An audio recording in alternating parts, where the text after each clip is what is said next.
life makes you a shade, and the comics are your estate. Put a little madness in your life. Come give your mind a cleanse. Tune in with pops and friends. Just turn on your Roku box and then put a little madness in your life. Put a little madness in your life. Yeah, yeah. Put a little madness in your life.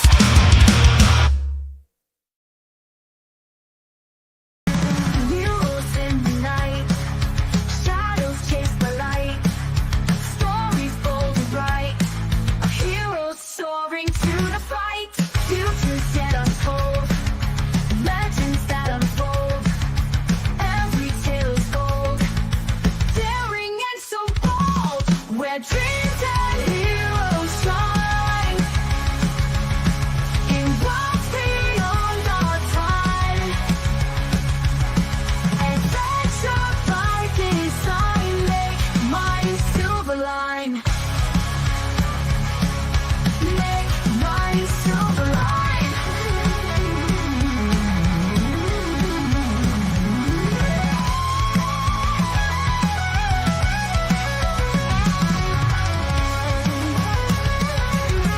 Make mine silver line.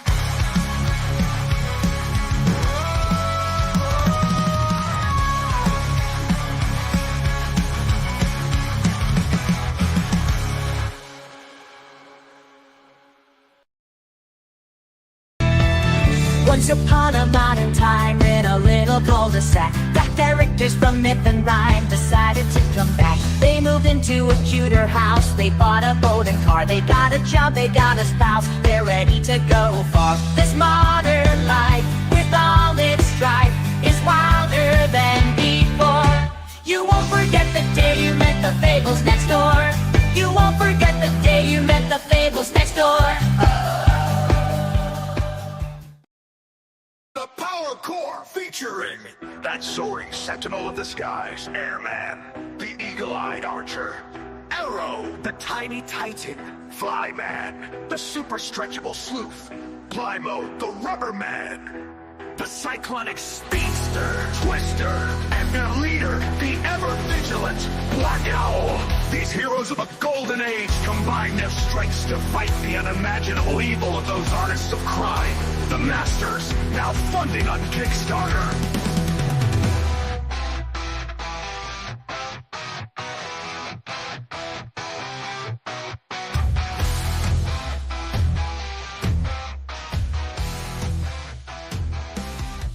Ladies and gentlemen, please welcome to the Critical Blast stage, Mr. Austin Hough. Hey, RJ, great to be back.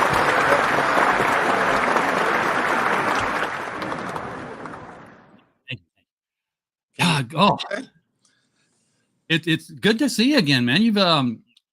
You've been really pushing this book from issue 1 and succeeding. And every time I see another issue, I'm like, I miss comics. Dude, I don't think I've ever received a compliment that nice in my life, brother. That's great. Thank you so much. Well, you know, it's the book title is it's the Masters. They're the bad guys, but on a whole meta level, your project is the Masters, given the people that you've brought in to work the separate chapters, the art team. Tell us a little bit about why, and then explain to us how you did it. I mean, I don't know your industry connections beyond this project, so I don't know. Maybe you run conventions and you have barbecues with these guys all the time, but no, I wish. You know, it's kind of like a timing in life is everything thing, and it's also one of those things where it's like, okay, where one door shuts on you, another door opens. You know, I originally wrote this story. I created all of these villains, and I thought, man, what a great team of super villains. And I thought, you know, I have this idea for a story, and originally I had it in my mind as a Batman story, kind of like a Brave and the Bold story, a Jim Aparo type of a deal, right? Back in the Yes. 70s. Brave and the Bold was my jam, you know. Love And that one. it was like I could take each villain and pit him against Batman and a guest superhero. And my thought was doing just that. I'd have 5 comic books. Each issue would be like my villain's surreal ordeal against Batman and Green Arrow, or Panorama against Batman and the Atom, and then piece it all together where in the last issue, all the good guys team up, all the bad guys team up, and there's just this big battle royale thing. Well, when I put this all together, I presented it to my buddy, my good friend, Art Baltazar, who has been working for DC Comics for years. And I said, what do you think of this? And he's like, I think this is good enough to publish. And I said, I have this idea of it being a Batman story, so I'd have to publish it through DC. And he said, I will introduce you to the publisher of DC, who at the time was Dan DiDio. And I'll introduce you at C2E2. And I'm like, wow, that's great. And he's like, that's all I'm going to do, though. I'm just going to make an introduction. You've got to sell the guy on it. And I said, okay, no problem. But he said it was worth the sale. So we get to around 2 weeks before the 2020 C2E2. Yeah. And Key number there. we all know what happened right around that time. I mean, Dan was relieved of his duties at DC. COVID hits. I go back to Art and I say, hey, man, who do I talk to at DC now? And he's like, hey, man, Dan was my boss. I don't know who I talk to at DC. So I had to make a decision, you know. My first thought was, do I change this into a Marvel story? And do I adapt it to like a Marvel 2-in-1 kind of a thing like they used to do, right? Or a Marvel team up kind of a thing. Ron Wilson was one of my favorite artists, and he always did those covers, you know? So he and Jim Aparo were both on my mind. But I didn't have an in to Marvel. I didn't really make it. And I'm thinking, who would I make the lead superhero? Would it be Spider-Man? And I just didn't think it fit. So I kind of put it off to the side, and I thought about it, and I started asking some friends of mine who had done indie publishing, and they were all like, man, you know what? You just need to do it. You need to publish it yourself. You need to do it on Kickstarter. You need to find some artists, yada, yada, yada. And I said, okay, you know what? I'm going to do it. I already own my own business, so I know what it's like to own a business and run a business and have employees and all that stuff. I own an insurance agency in Chicago. So I thought, okay, so I called up my accountant. I said, hey, man, I want to incorporate a comic book publishing company. And he's like, what? That has nothing to do with insurance, Austin. I said, yeah, I know. Just do it. What?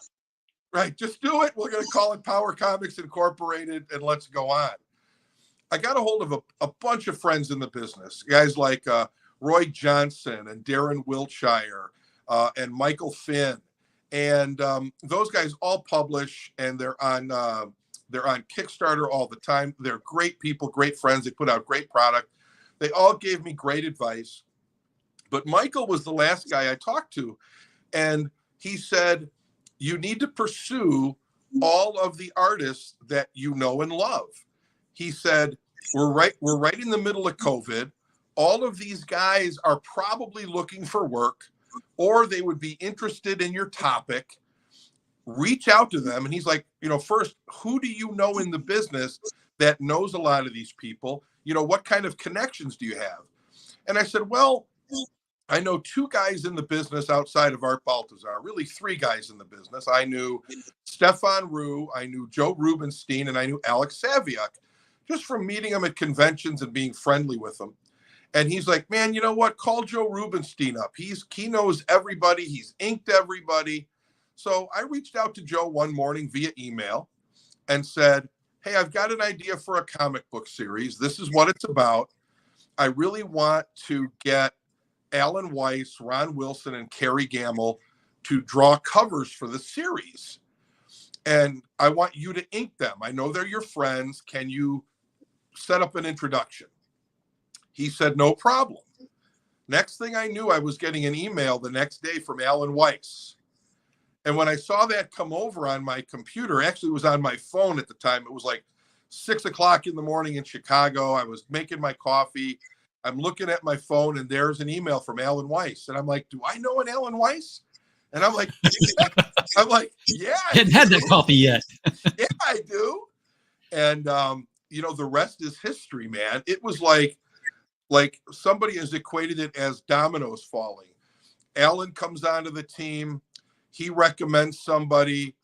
I call them. They're like, wow, you've got Alan, I'm in. The other guys like Carrie and Ron, they reached out to me and said, hey, I'm in. And then they're like, hey, do you have so-and-so on the team? And I'm like, no, I don't. Do you have their number and their email address? Yes, I do. So all of a sudden, I not only have you should see my Rolodex, RJ. I mean, it's insane, right? But all of a sudden, I'm dealing with people like Stephen Butler and Bart Sears, Alex Saviuk, Jeff Isherwood, Andrew Peepoy, Mike Grell, Ramona Fraden, Joe Staten.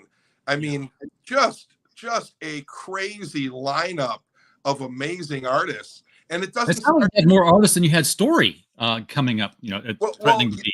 I ended up having so many people on this project that I had to make extra covers, So, hey, let's do I'm not going to turn down Mike Grell. Mike Grell, you can do whatever cover you want. Joe Staten, the same way. And on and on and on. Ed Bennis is another one.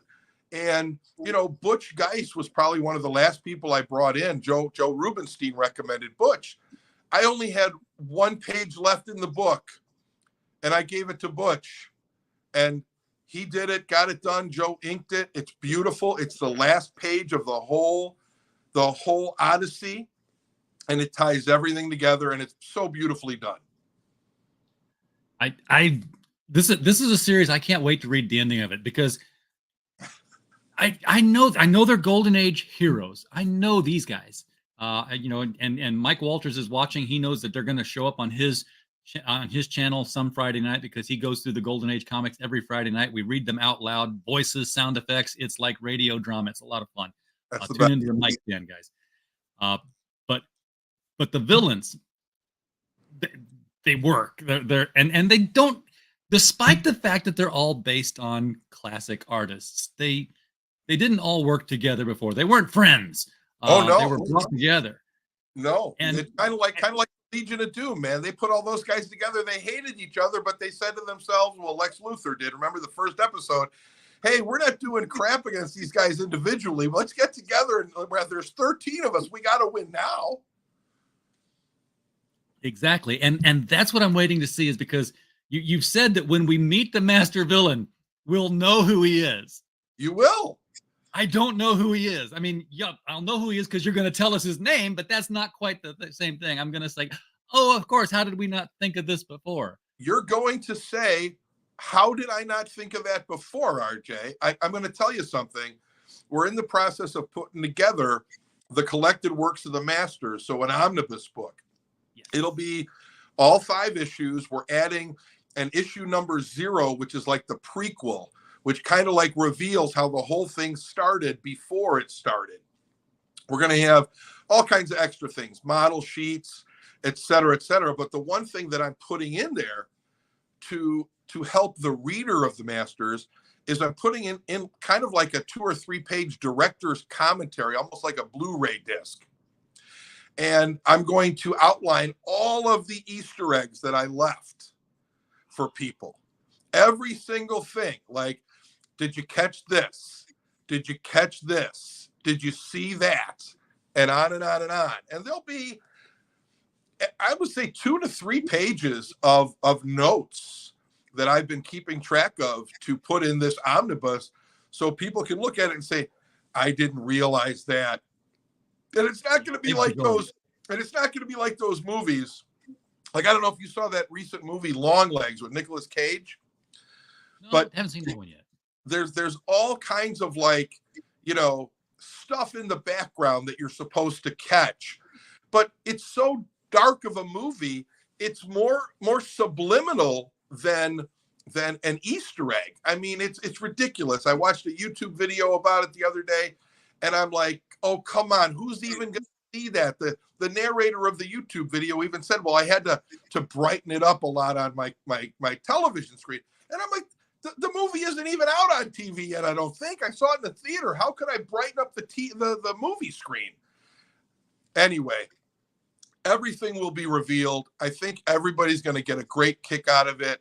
They're going to be like, wow, that's a great homage to that. That's a great tribute to that.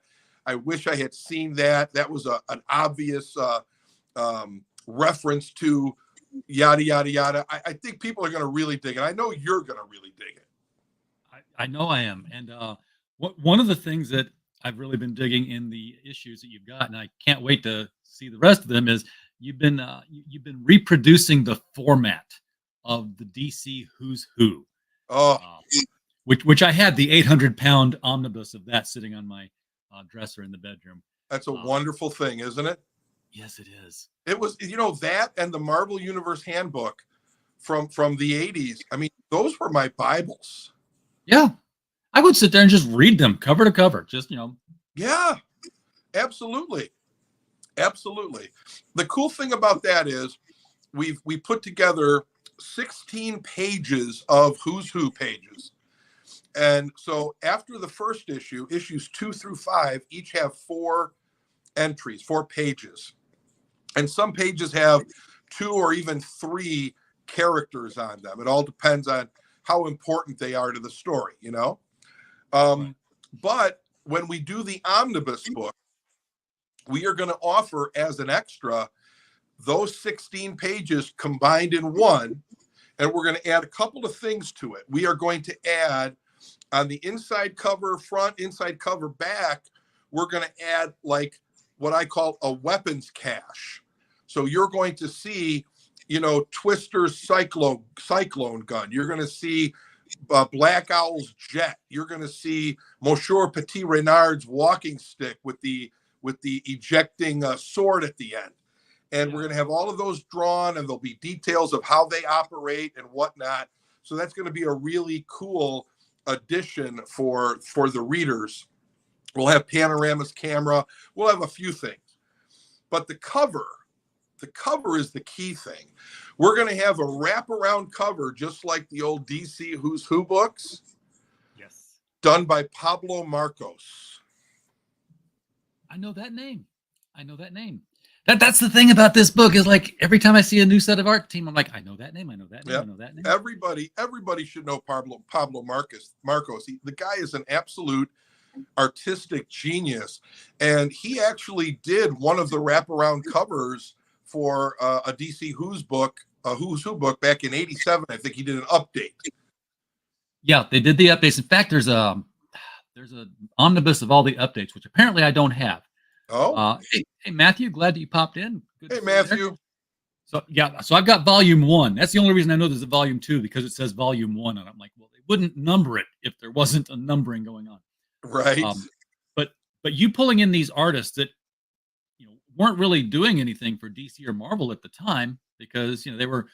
I almost feel like DC had moved past the grand old men. It puts me in mind of something that happened to me at a convention in '89. Yeah. I was at Chicago Comic-Con, back when it was Chicago Comic-Con, back when you went there. I thought you looked familiar, RJ. Yeah, I was there. Yeah, I remember. You may actually have seen me, because I was doing cosplay before people were doing cosplay. I went as the Joker in my purple suit and had the green hair dye up and everything. Oh, I remember you now. Yeah, see? But I was walking down one of the aisles there. And again, folks, this is when DC went to the conventions, when Archie went to the conventions. Right. All had their booths. Yeah. And I was like, my arms were heavy. I went into this side room here because there was nobody in there. I was like, I'm going to take a rest here. And I go in the door and I turn around, and here's this elderly couple sitting at a little folding table. Yeah. Beautiful, gigantic watercolor painting of Alan Scott. I know. Yep. And I'm looking down, and it's Martin O'Dell. Yep. No. Sorry, No. I said Alan Scott, and that triggered me. It was Sheldon Moldoff Yeah. and his wife. And the thing that I didn't say was, "You're still alive." Um, but I actually have had something in my bag. I had my greatest Batman stories ever told, my greatest Joker stories ever told, Oh, which I'd been collecting signatures in, and he had stories in both. So I got his signature in that. I mean, that thing reads like a funeral book, from Dick yeah. Giordano all the way down to Jim Yeah. Aparo, all those people signing it. And there And he's sitting in his room all by himself. He should be on a throne somewhere with people. I know. No, there was nothing on the door that said, "Come in and meet Sheldon Moldoff." Nothing. And at the time, DC was starting to kick out another iteration of the Justice Society, still in World War II, another miniseries. And I asked him, I was like, "You're still doing art. Why have they not brought this series to you? You're the guy." Yeah. And I remember his wife just leaned in and says, "Would you go tell DC that, please?" And so I did. I said, "I'll be right back." Yeah. I'll see you in a minute. But that's kind of how I feel. All these guys were. I feel like they were the last generation, and DC was like, "Yeah, we need the new, hot, hip, fresh, sexy guys now, and you guys are excellent draftsmen, but you're just too old for the game." And they're not. I mean, like you said, Mike Grell is still, draw whatever you want, sir. Right.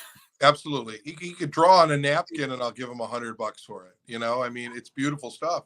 I think the problem though, RJ, is that it's not that, and again, I'm not as big of an insider as so many of these other guys. I'm speaking from the cheap seats. Don't get me wrong. I can only speak, what my perspective is. But you think about all of, let's say, I mean, I'm 55. I was born in 69. I'm thinking we're about the same age, right? I'm 57. 57. So we grew up at the same time. I mean, we grew up, Big John Romita, the Buscema brothers, George Perez, John Byrne, Jose Luis Garcia Lopez, right? All of those guys, Neil Adams, Steranko. Yes. So the Giants, right? But you have to remember, most of those guys are still with us in some capacity, and there have been so many new artists that have been born and have entered the business. So way back in the 60s and 70s, there was only, this amount of guys doing comic books.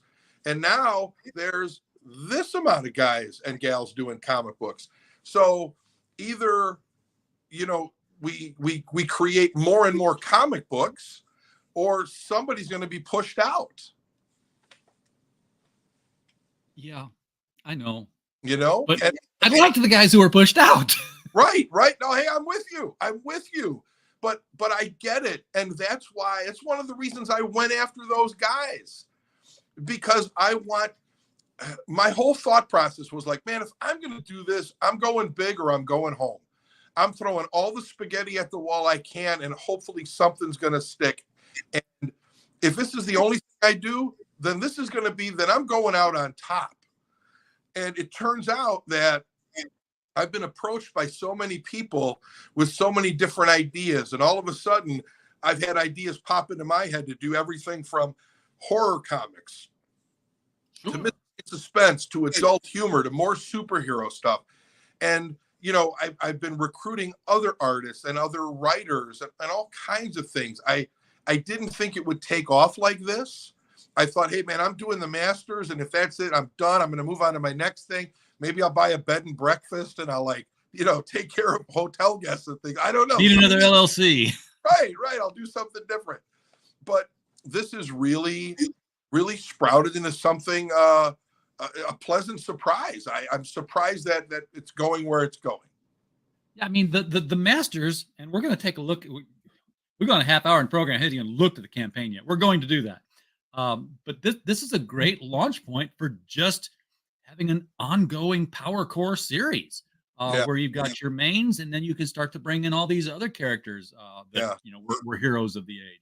Well, it's funny you bring that up, because my creative partner, Scott Pierce, he has the title of Vice President of Words and Images. And it's not a paid position, but it's a great title. Looks good on a card. Right, it looks great on a card, right? Especially with the Power Comics lightning bolts. But what we've been doing is I've wanted to go back into like the 60s, 50s and 40s, and I wanted to come up with comic book titles that aren't just, Batman or Superman or Spider-Man. It was always detective comics and action comics and amazing fantasy and journey into mystery. So we've been brainstorming some, comic book titles that aren't just, the Black Owl or Airman, stuff like that. Because I'm thinking if I could come up with some really cool titles, then I could put anybody in the book at any time. If all of a sudden we get a great idea for a Black Owl story, boom, he's in it. But if, next time it's a better, Plymo the Rubber Man story, boom, we can put that in there. Or whatever, all kinds of new characters. We're working on all kinds of new characters and new slants. And the coolest thing I think is that we're connecting everything together in this Power Comics universe where it's kind of almost like 6 degrees of Kevin Bacon. I call it 6 degrees of Black Owl because everybody is going to be interconnected through him. He is going to be the linchpin, so to speak, of the Power universe. And folks, the campaign we're talking about, first of all, the link is right below the video. If you're watching on YouTube, click that. It'll open in a whole new window. You won't lose anything here. If you are on Twitter, do open a new window. Pause the video at some point so you can see what I've just put up on the screen here. And go out to Kickstarter, check out the Masters. Let me look, there's no easy way to explain this other than just to bring it up and show you the people who are involved in this. If you love comics. What are we at now, RJ? 55:35. That's not too shabby. We still have 21 days to go. Yeah. So I'm going to throw some quick statistics at you today because I'm nothing if not a data-driven guy. Okay. But you're an insurance guy, so come on. Right. So we are a week ahead of the dollar amount we had on Masters 4. So it took us 20. How many days has this thing been on? Like 13. It took us 20 days to get to 5,500. So we're a week ahead of schedule. Out of the 181 backers, I want to say I counted a couple hours ago, 36 are brand new to Power Comics, never bought Power Comics before. So that's a 20% of the amount of people who have backed the project. That's really telling in my opinion. And we still have 21 days to go.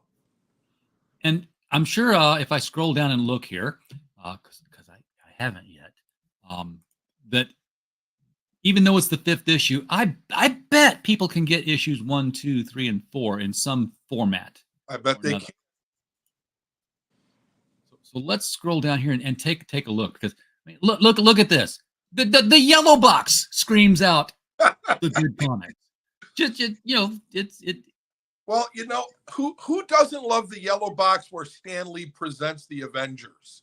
Exactly. Right? Exactly. Or the Defenders or Spider-Man or whatever it is. Who doesn't love that? So that's going to be something that we are going to continue with all of our comics as a tribute to Stan Lee.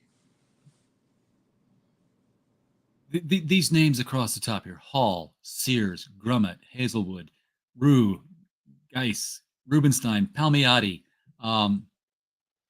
These names, people. If you've been in comics, reading comics for more than, oh God, never mind. Some of you may not have been reading them for that long. Sometimes I feel old, Austin. I feel old with my body sometimes, but I think my mind is sharp as a tack, RJ. Yeah. Well, I'm still 12 inside. I know that. But I saw a picture of my son from 6 years ago. Facebook decides to remind me every once in a while, yeah, you want to know how fast time's going? Oh, yeah. And he was just 11 years old. No. He was 9 years old standing next to a bronze Bucky beaver. And it's like, yeah, this was 6 years ago. I'm like, yeah, that little cute little 9-year-old kid. I love that boy. 16, almost 17, now ready to drive. It's like, he's twice as tall as that kid. And that was only 6 years ago. I mean, come on. The 80s were just a few years before that, right? Yeah. Yeah. Hey, RJ, all 3 of my sons are in their 20s. and my youngest is just turned 23 in April, and he's 6'4". Big boy. I think I might be 6'4" wide, but not. I was right there with you. But yeah, if for people who grew up on this stuff, you know these names. This is that alone should make you want to read this book. Yeah. And Look at the art style. You know this art style. Right. All the superheroes. That's a Tom Grummett image right there, by the way. All of the superheroes. Remember, originally this was a Batman comic in my head. So Black Owl replaced the Batman. And if we go from left to right, the red guy is Arrow. He replaced Green Arrow. The stretchy guy, Plymo, he replaced Elongated Man. The next guy, Twister, with the Goldilocks, he was going to be Red Tornado. Airman, the guy with the wings, was Hawkman, and Flyman, who shrinks, was the Atom. So just imagine 6 issues in a row where Batman is teaming up with Arrow, or Green Arrow, Elongated Man, Red Tornado, Hawkman, and the Atom. Those are some of my favorite comics when I was a kid. Oh, mine too. In fact, my favorite issue of Brave and Bold. Well, my favorite ones were the Batman and the classic Teen Titans, the Bob Haney, Nick Cardy era. Yeah. At one point, I had Brave and Bold 54, which was the Robin, Kid Flash, and Aqualad issue. Yeah. At one point in my life. Right. I should get it back, but it'll cost me a whole lot more now. It will. But when I think of Brave and Bold, one of the things that always comes to mind is how we didn't have Previews magazine. We didn't know what was coming out 3 months ahead of time. Had no clue. And Brave and Bold wouldn't tell you who was in the next issue. Right. Explicitly. In the next exciting issue of Brave and the Bold, nothing Batman like and big question mark. Right, exactly. But if you read the story, there was like this, I want to say it was like a 2-year length period where they would put in a piece of art where, like, he'd walk out of an alley and there would be a green arrow sticking out of the trash can. You're like, I found the Easter egg. I know it's Green Arrow next month. Or you see the shadow of the creeper on the side of a building amidst all the other shadows. Right. I never knew that until actually probably a year or two ago. Yeah, it's fascinating to go through the whole list of, there's a place online that'll show you all the art and then the cover for the next issue. Yeah. But these were all Golden Age characters that you found. I mean, you didn't create them whole cloth, right? These guys are Golden Age public domain heroes from the early 40s. I think Black Owl might even go back as far as 1939. I believe Arrow is cited as being the very first Archer superhero. Plymo the Rubber Man actually was only in one comic book ever, and now I've put him in, however many he's in with this series, 4 or 5. Yeah. So it's pretty cool. It's pretty cool. So let me start scrolling down here to see what's going on. This is a 52-page book. Yes, it is. Awesome. Yeah. This is and okay, this can't be right. Only $10. It's only $10. You're doing crowdfunding all wrong, Austin. First of all, you're putting out way too much stuff on time. Well, and second of all, you're not charging nearly enough. I tell you what, RJ,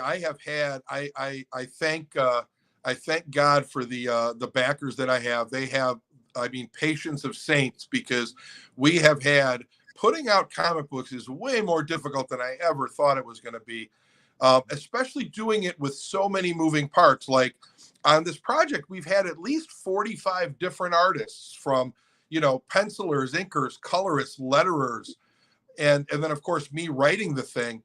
But we have had, so many delays here and there and all over the place. But I think at the end of the day, people know that they're going to get an amazing quality book and an amazing quality series of books. So again, I thank God that I've been blessed with the backers I've had. Very few are bugging me and saying, where's this and where's that? And I'm like, hey, Be patient, please. I promise you, you will love everything that you get.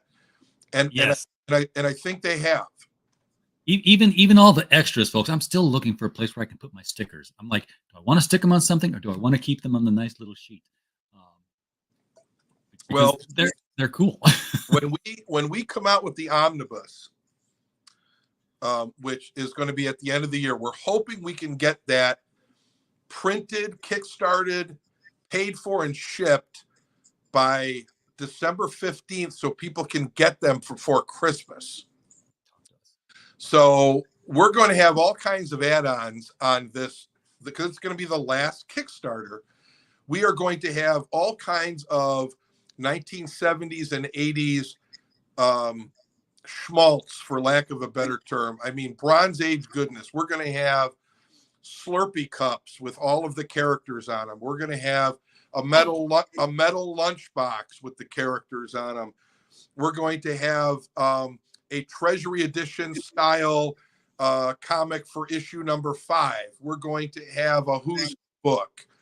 We're going to have a Stretch Plymo, like a Stretch Armstrong, and so on and so forth. There's all kinds. We'll have the action figures for sale again. We're going to have a 2025 wall calendar. Now the action figures, by the way, Yeah. folks, if you really want to have some fun and some nostalgia fun, follow Austin on Facebook, and from him launch into the Mego Hall of Fame. Thanks.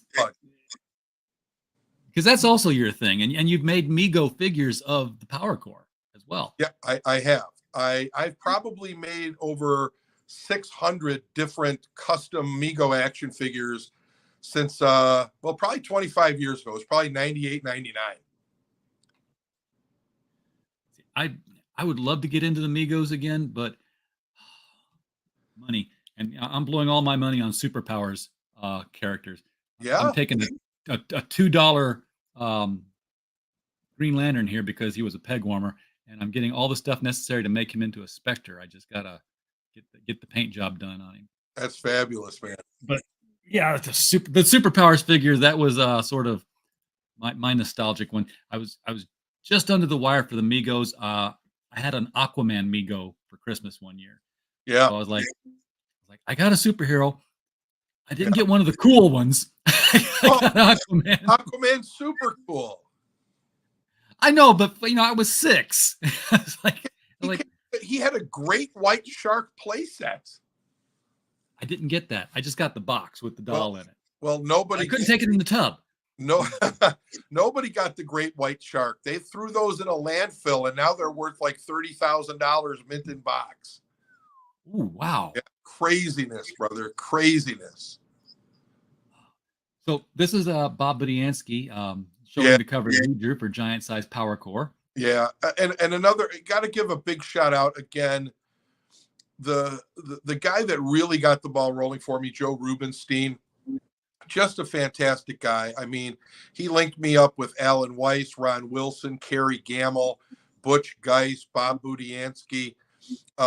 Just fantastic having him part of the team. I mean, it was like, yeah, who do you want me to call, Austin? And he did, and it was fantastic.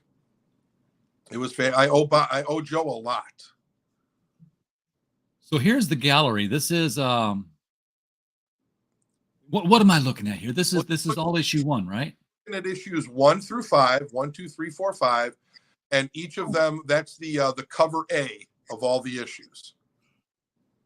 So you can get the entire story. And let me just scroll down, because this is first, but this is not first over here. I'm going to scroll down to where it's the gallery.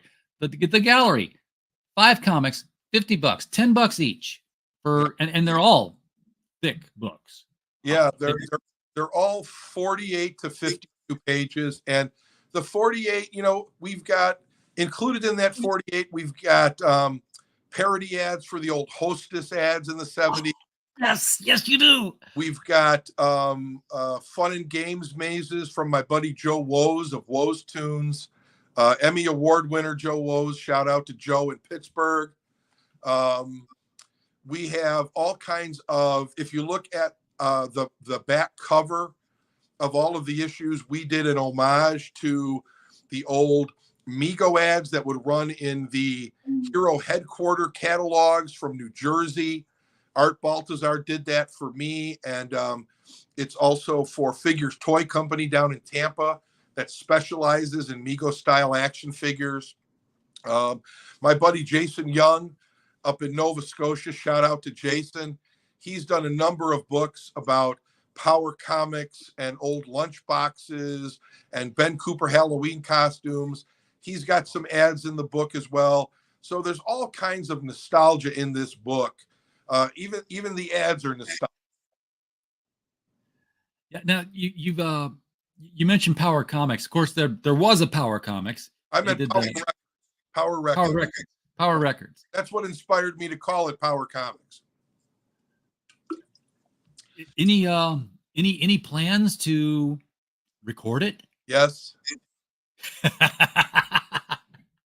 Vinyl stamping is back too. We're gonna do two things. We're going to do a complete motion comic of all 5 issues together, with professional voice actors, and then we're going to take issue 5, and we're actually going to record it and press it on vinyl. I already have the cover done. Chuck Patton stepped in. You remember Chuck Patton did a lot of Teen Titans stuff, and Justice League Detroit. I mean, his art's fabulous, and he's a great guy. Spoken to him on the phone numerous times. I mean, salt of the earth. And we took a Power Records Batman cover, and we did an homage to it. I believe it was Neil Adams' cover, and we substituted Black Owl for Batman, and we swapped out all of the villains like Joker, Scarecrow, Riddler, and Catwoman for the 5 Masters. That's the Spotlight issue. No, the Spotlight issue, that's the old Jim Aparo DC Collector's Edition book. Like, it was like a Treasury Edition size. Right. But this is a Power Records album that we recreated with Black Owl and the Masters. And it came out absolutely brilliant. Absolutely perfect. I mean, you know, one of the things, and I think this was a side effect, so to speak, of hiring all of these different artists, was that I think that it brought out the best in all of them, because one of them would get something done and another one would see it. Well, I got to do it as well as that, if not better. Yeah. The work that has been done, like Pat Broderick came in and he did some work on the first 4 pages specifically, especially the opening splash page to the book, that I think it might be the best thing he ever did. And I could say that about a lot of guys. Tom Grummett. Now I want to give a heavy shout out to Tom, because he came in at the end, the last minute. We had an artist step out of the project, unfortunately, and I didn't know what to do, because I had 13 pages left in issue 5 that I didn't even script. I just had some direction notes on them, because the artist wanted to do it in the Marvel way. It's like, tell me what has to happen on this page and I'll draw it. So I have these 2 guys fighting. This is how it has to start. These things have to happen in it, and it has to end this way. And I did that for 13 pages, RJ. So I'm on the phone with Alex Saviuk, another incredibly talented and amazing creator. One of my favorite Spider-Man creators. If you know anything about Alex, I think that guy has drawn some form of Spider-Man in every decade since the 80s. So 80s, 90s. He did a Superman Spider-Man crossover too. Yeah. I mean, he is just unbelievable. He's in my top 3. I put him up there with John Romita Sr. and Ross Andrew, who is another underappreciated Spider-Man artist. But I'm on the phone with Alex and I'm telling him my problem.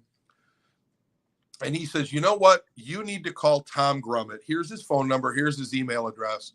He lives up in Canada. I want to say it's Saskatchewan. And I think he lives in a town where the population might be 20.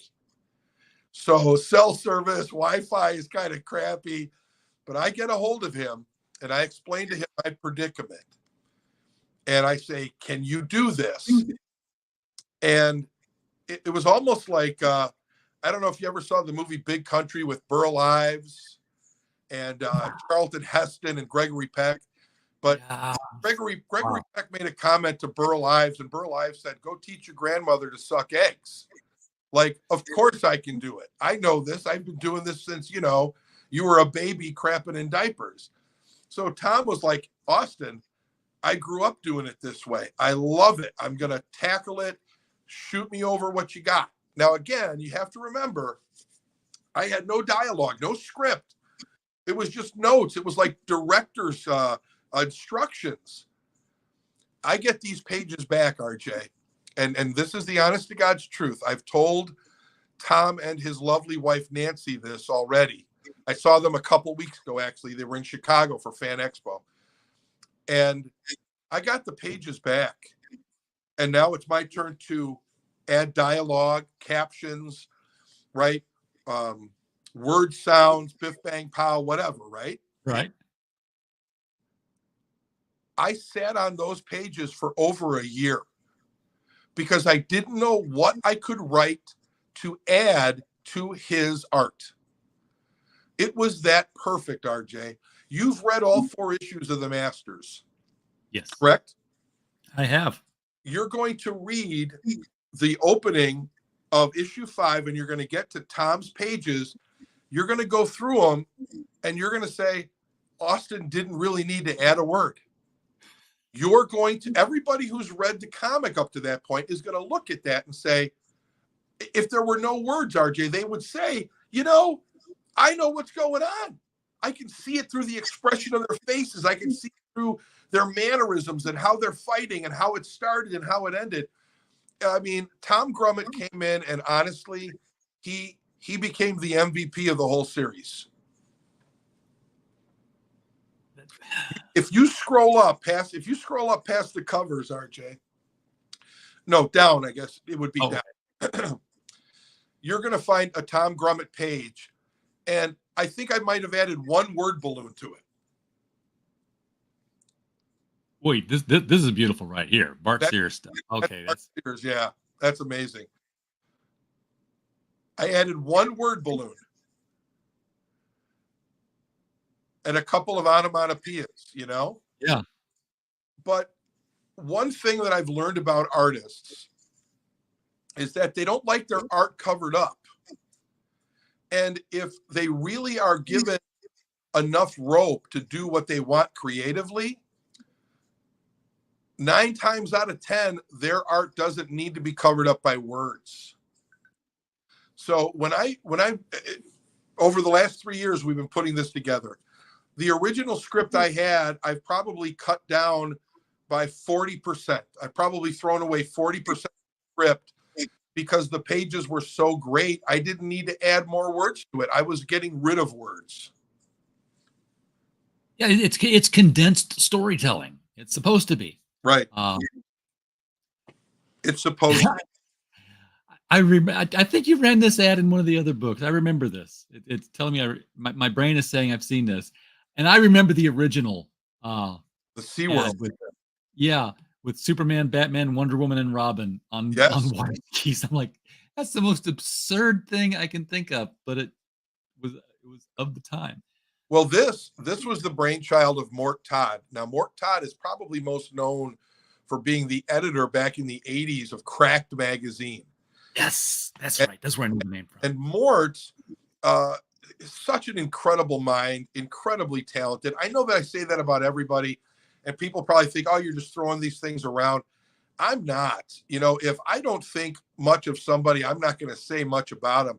Mort Todd has been my right-hand man on so many of these things. He's colored almost the entire series.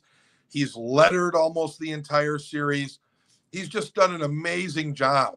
And he's great to throw ideas off of, or he'll email me, call me up and say, hey, I have an idea for this. And I'm like, dude, go for it. Let's do it. You got so many talented people all together in one place at the same time. It's kind of like, how this country got our constitution. We were lucky. We were lucky to have Thomas Jefferson and John Adams and Ben Franklin all coexisting at the same time on the same Right. project. Yeah. Uh, I used to call it luck, but now I say that I'm blessed, man. I think all of these guys coming together, with me, if that isn't a sign that God exists to me, I don't know what is. God loves us and wants us to have comics. Yes, he does. He Because it told makes me us happy. himself. You've got all the back issues here are available in different forms. And folks, there were like multiple covers of all of these. Oh yeah, all the covers are available. I don't know. I'm gonna have to get all the covers. You're Because gonna have to. I don't know look, what. there's Why are you talking to me? You should be on the Kickstarter buying all the covers. I know I'm going to, because I love homage covers. I know people sit there and say, oh, this guy does nothing but homage covers sometimes, but you know what? There's a reason. They evoke something. They evoke that nostalgia, that moment of happiness. Right. I'm looking at these stickers, and you were talking about doing all these different nostalgic kind of add-ons, like the metal lunchboxes and stuff. And I just found out recently that Sticker Mule, of all places, can do vinyl clings. Do you remember color forms? Oh, absolutely. Yes. You got that little flat box. You lifted the top off. There was that slick cityscape with the skyscrapers. It's just an empty city. But Yeah. off to the side, here's all your vinyl clings of Spider-Man and Doc Ock and Doctor Doom, and you can build your battle. Yeah. And then Yeah. put them off and put them away and do it again later. Yeah. The only thing I didn't like about color forms is that they were all just one color. Spider-Man was only red. They didn't have, red and blue, and Doctor Doom wasn't green and silver. They had to be whatever color the primary color was plus black. Well, see, now I had sets that were full colored. Really? Yeah, Maybe I gave up. Maybe I gave up on them too early in life. I think so, because they got to where they were printing them on white white clings. Man, you might be sending me on a new hobby, a new collection. I think My bank account's going to be pissed at you, RJ. now I'm looking up superhero color forms. Are you really? Yes, I am. Maybe I'll have to do that for the omnibus and throw on an add-on. I'm looking at the boxes. Come on, somebody open one up here, because I need to see the interiors. Yeah, I think I had this Batman one here. Okay, yeah, I'm going to open this page up here. Open the image in a new tab. Well, that's a crappy little image. Come on, give me something better than that. There was a postage stamp, for crying out loud. I needed to see something better than that.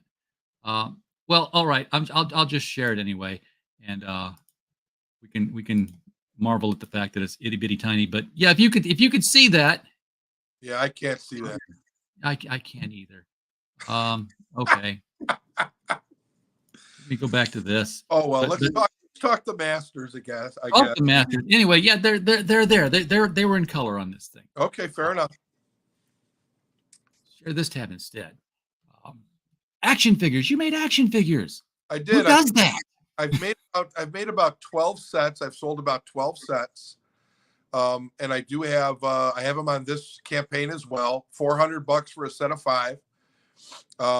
They are time consuming to make, so I ask people to be patient with me. But hopefully we have it down a little bit and we can get them done quickly if people want them. And you have access to the folks at the Mego Hall of Fame who have body parts and Right. Well, the Mego Hall of Fame, just so you know, I founded the Mego Hall of Fame. Yes. Yeah. So they will do what you say. Right. So I have access. I mean, all of those guys. We do all kinds of trading. Like, a lot of guys build everything from scratch, and that's their thing. But most of the guys are like, hey, I'm really good at painting.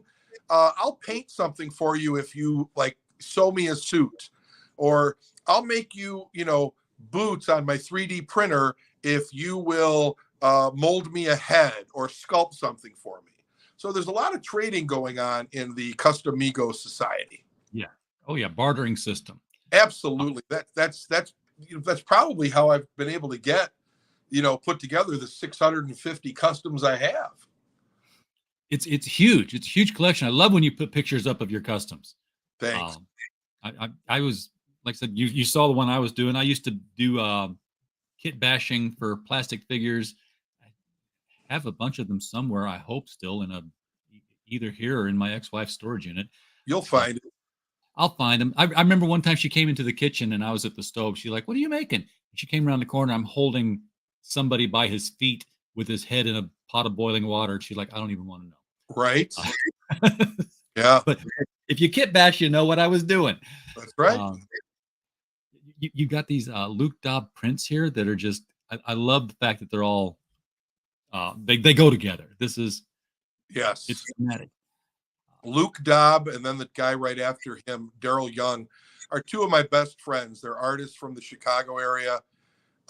We get together on an irregular basis for lunch or at cons and whatnot. And I told them when I started this whole adventure, I said, I cannot do this without you guys. You have to create posters and prints in your style of my characters. And again, if I took, I'm broadcasting on my cell phone right now from my front room, my living room in my house in Chicago. If I took it and I spun the phone around, you would see in one corner I have the Daryl Young corner, in another corner I have the Luke Dobb corner. In the other corner, I have all of my autographed posters up from everybody from George Perez, John Romita Sr., Joe Rubenstein, Ron Wilson, Sal Buscema, and the like. And then over here, I have all of my Custom Migo action figures, four display cases, all 6 foot tall, 4 foot wide. And then behind me, you can see all my framed covers of the Masters. Yes. So it's big room. And then my Power Records collection's over there too by the stereo. I'm a big fan of St. George the Blessed. As you can tell by the Teen Titans, the giant Teen Titans poster from the 80s here that I've had since college. Yeah. Had to have. You got, as much as we love these artists, folks, if you really want to get their artwork, here's the original pages. This is the original Joe Rubenstein and Ron Wilson. Yeah, and I priced the art, I think, at a steal, $450 a page for that art. Yeah. And then further down, Tom Morgan, who, again, another guy that was such a delight to work with. He hadn't done sequential art in decades. He's been working for Disney doing all kinds of stuff, and he does commissions here and there. But I was able to convince him to do sequential art. He did the first 8 pages of issue 2, where the Black Owl meets this gang of monsters. I mean, it was absolutely fantastic. But he did a bunch on his own. He reaches out to me and says, "Hey, man, I'm going to do some pinups for you of all the superheroes." And he just sent me the art. So we used those, we colored them and used them for pinups for stretch goals. And we're offering the original art, I think, for $150. Yeah, it's right here, 150. Yeah, $150 per pinup. And somebody wanted that Arrow one because it's gone. It's gone. That went right away. They should all go. They should all go. Quickly, you've crushed your stretch goals. We're looking at getting that Plymo pinup done real quickly here. We might be there already. Who knows? I don't want to jinx it, but I think the pace that we're on, I think we have a legitimate shot to get to 12,500. We have three weeks left, 21 full days, actually 21 days and 4 hours. And, if we get to 12,500, Tom Morgan, if you keep scrolling down, Tom Morgan did a tribute to Jack Kirby for me. That poster right there was a black light poster of the Fantastic Four from back in the early 70s. Kirby did that. And you could tell, like, Plymo, of course, is replacing Mr. Fantastic. Right. Airman is replacing Human Torch flying, and then the Thing and Invisible Girl were on the back of the Fantastic car. So, and then we put in Twister and Black Owl to round it out. But it is such a beautiful piece, and I would love to get that out to all the backers for free as a pinup. Absolutely. Absolutely. Of course, you know, here's photos of what everybody looks like if you've never met your heroes. Yeah. I'm going back up to these covers here because we've got, what is it, 4 covers or 5 covers? We have 4 covers. That's what I thought. So that cover I right was there, right one way or the other. that's an homage to X-Men 133, and I got Daryl Banks to help me on that one. He absolutely knocked it out of the park. The first 2 covers I had done were the Jim Aparo tribute by Stephen Butler with the spotlights, and then this cover. Those are 2 of my favorite covers of all time, and I guess I'm just biased, but I think they might be the best covers of everything. And it's hard to pick one. I mean, they're like all amazing. They're all my babies. You know what I mean? Yeah. Yeah, absolutely. But yeah, you spend time with one that's going to be your favorite at that moment. right, absolutely, absolutely. And then this was an old West Coast Avengers annual #1 that was originally done by Alex Saviuk and Jeff Isherwood, and I got them both to do this one for me. Those are the best tributes when you get the original artist to redo it. Yeah, I was able to get Ramona Fraden to do that. The next cover, when you scroll down, Alan Milgram did he did the same thing for his cover, because that was the old Letterman cover, Avengers 233. I think that was back in 82, 83. Yeah, that's way back. Yeah, and it was great because we're on the phone. He's like, "Hey, you want me to make David Letterman look like he looks today?" And I'm like, "Yeah." And then what does he do? He sticks Flyman in his miniature form in David Letterman's beard. Yes, I see him sticking out there. It's just That was Assistant Editors Month. Assistant Editors Month. Remember the fun comics used to have? Well, they're back with Power Comics, RJ. Yes. Yes, they absolutely are. I bet, can anybody figure out what this one's tributing? See, that was great. That's another guy that Joe Rubenstein recommended to me, was Bob Budiansky. Bob, I don't know if you know this, but he did a bunch of the old Marvel Treasury Edition comic book covers, and he did such a spectacular job. I think my favorite is the Fantastic Four one with Galactus. It's just this huge image of Galactus and the Fantastic Four small in the foreground with their backs to us. And when he said, "Hey, you know what? What about Bob Budiansky? He might want to do a cover." And I'm like, "Wow, that's awesome." And I threw this at him, and man, it just came back better than I could have ever hoped. You know, and then we go and we get our buddy Mort Todd to do all the colors.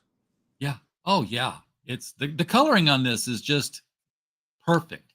So much coloring now is like either so computer colored that you can't see past the fact that it's computer colored. You know what I mean? I do know. Or just dark. This is a fresh off the spinner rack vibe all the way through.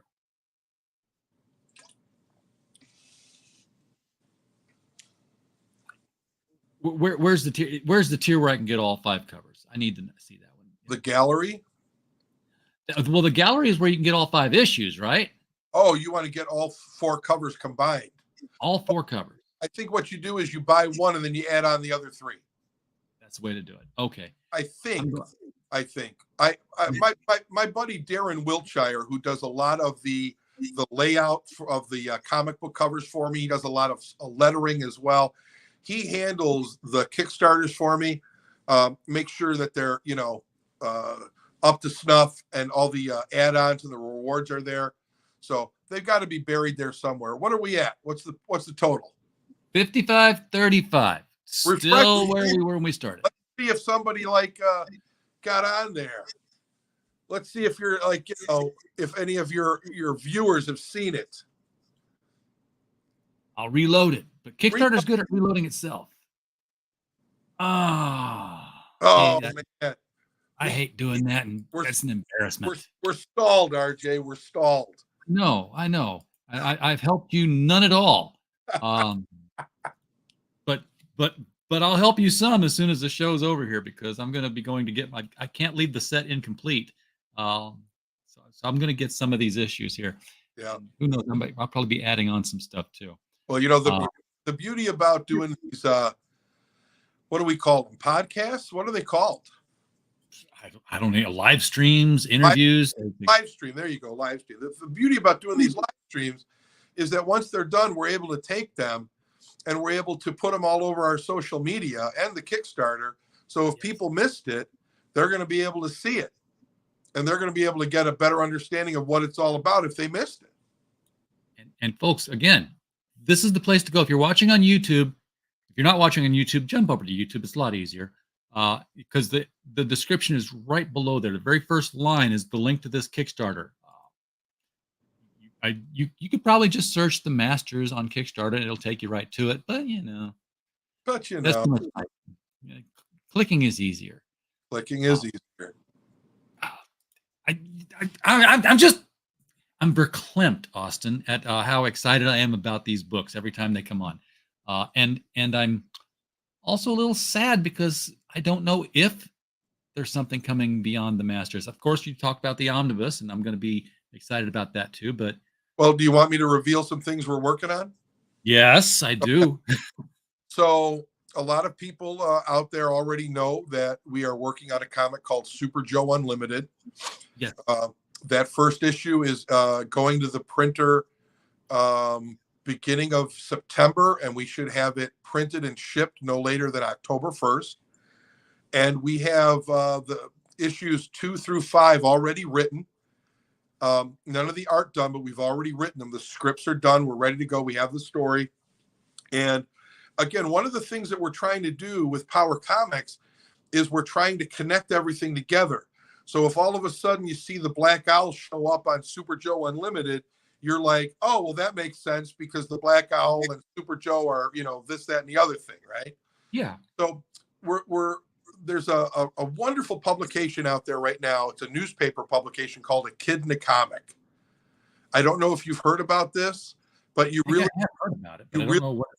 You really should have this guy on your show. His name is John Canacri.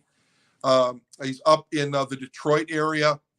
He called me up about a year or two ago and said, hey, I've got this idea to do a Sunday funnies section and a physical, newspaper, and have cartoons in it, comic strips in it. And I want to distribute it, and I want it to be online and all this other stuff. And I'm like, wow, that's a great idea. So for the first series, it was a 7-issue series. Power Comics was able to contribute 3 comic strips. On the second series of 7, which just came out today, we're contributing 3 series again. 2 of them were actually, what we're doing is we're using the comic strips to launch the comic books of the same titles next spring or summer on Kickstarter. So we're using these 7 comic strips in a row to get people familiar with the characters, familiar with the content, and then we're going to launch these things as real books. So we have 2.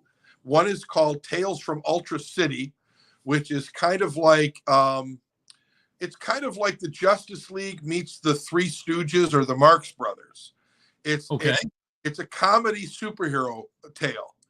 And that is the brainchild of my good friend Scott Pierce, my vice president of Words and Images, an unpaid position. Again, I must stress that. So he's the creative genius behind that. But then there's this other one called Dead of Night. And what that is, we decided that we were going to take the whole monster section of that second issue of the Masters where the Black Owl is fighting the monsters. And we were going to make a monster comic book, okay, in the tradition of the old Tomb of Dracula or Frankenstein's monster or whatever, right? Werewolf by Night, things like that. But the twist was, we are going to have a character who is actually the Black Owl's best friend, and he's also in issue number 3. His name is Barney Dunn. He's a newspaper reporter. Well, Barney Dunn is he's kind of like if Carl Kolchak and Constantine had a love child. So he's a tenacious newspaper reporter, but he's got some mystical qualities about him that nobody knows about yet. So he's going to be the main protagonist in that story. And we've got other things going on as well. I mean, we're working on an adult humor comic book.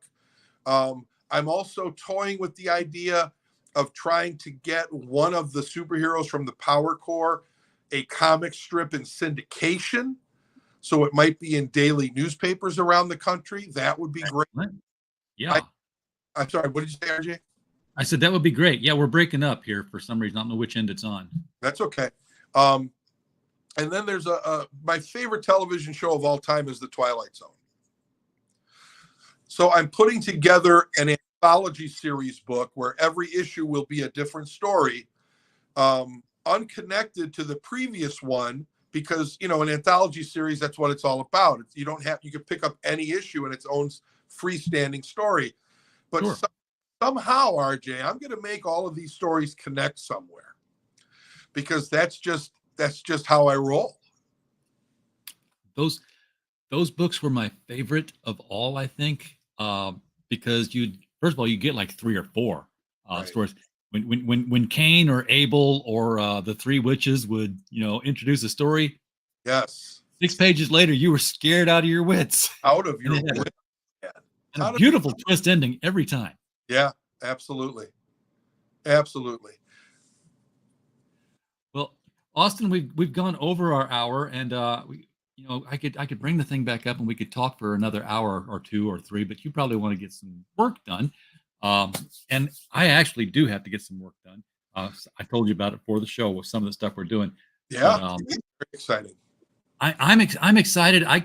You should be excited. You deserve some excitement out of all this. This is a great project, and Thank you. I really appreciate the kind words. They mean so much to me, RJ. They really do. I'm very much a promoter of this, folks. If you want to know more about the Masters, follow the Kickstarter. Check out Austin Hough on Facebook, or just DM me and ask me what I thought about it, because I've got them and I read them, and it's really, really fun. Yeah, and the cool thing is, everybody out there in TV land, RJ has no clue who the mastermind behind the Masters is. I've tried to get it out of him every time he's been on. He won't tell me. So I'm on pins and needles. I'm gonna feel stupid when I see it. It's like, how could I have not known that it was gonna be this guy here? You're not going to feel stupid. You're going to be like, aha, this is awesome. Everybody is going to love it. I think one of your favorite, one of my favorite covers that you did was you did that. I only, and my memory is shot. I don't even know if it was a cover now, but you did a tribute to the League of Extraordinary Gentlemen. That's actually going to be the cover of the omnibus. Okay, I've seen it printed somewhere.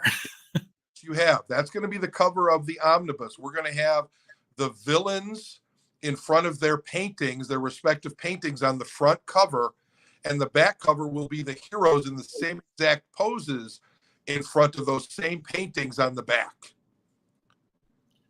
It's just a great look. It was an iconic cover when it came out, and again, you take the good stuff and you remind people that, hey, this is what they stole from us.